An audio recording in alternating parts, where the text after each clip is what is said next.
നമ്മളെപ്പോഴെങ്കിലും ഒരു പുതിയ സ്ഥലത്തേക്ക് പോയിരിക്കുകയാണ്. അപ്പോൾ ഭക്ഷണ സമയത്ത് ഒരു ഹോട്ടലിൽ കയറി നല്ല ഒരു ഭക്ഷണം കഴിച്ചു. ആ ഭക്ഷണം കഴിച്ച് നിങ്ങൾ ആ ഹോട്ടലിൽ നിന്ന് ഇറങ്ങി വളരെ സന്തോഷത്തോടെ ഇറങ്ങി പോന്നിട്ടുണ്ട് എങ്കിൽ അതേ ഹോട്ടലിലേക്ക് നിങ്ങൾ വിസിറ്റ് ചെയ്യുകയാണെങ്കിൽ നിങ്ങൾ എവിടെ ഇരുന്നാണോ ഭക്ഷണം കഴിച്ചത് അതേ ടേബിൾ ചെയർ ഫ്രീ ആണെങ്കിൽ അവിടെ തന്നെ പോയിരിക്കും.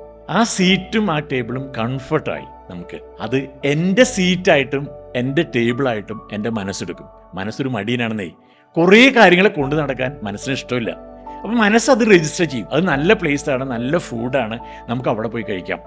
മടിയനായ മനസ്സ് ഏതെങ്കിലും ഒരു ഏരിയ, ഏതെങ്കിലും ഒരു കംഫർട്ട് ഫീൽ ചെയ്താൽ ആ കംഫർട്ടിനെ അദ്ദേഹത്തിൻ്റെ മനസ്സിൽ സൂക്ഷിക്കും. ഇതാണ് സെയിൽസ് ആൻഡ് മാർക്കറ്റിങ്ങിലൊക്കെ ഉപയോഗിക്കേണ്ട ശാസ്ത്രം.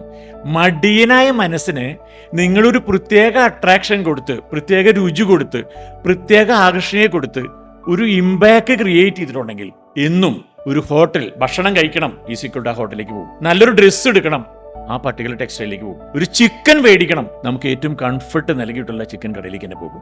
ഇത് മനസ്സിന്റെ പ്രത്യേകത പറയാൻ വേണ്ടി പറഞ്ഞതാണ്. മനസ്സിന് ഇങ്ങനെ ഒരു കഴിവുണ്ട്.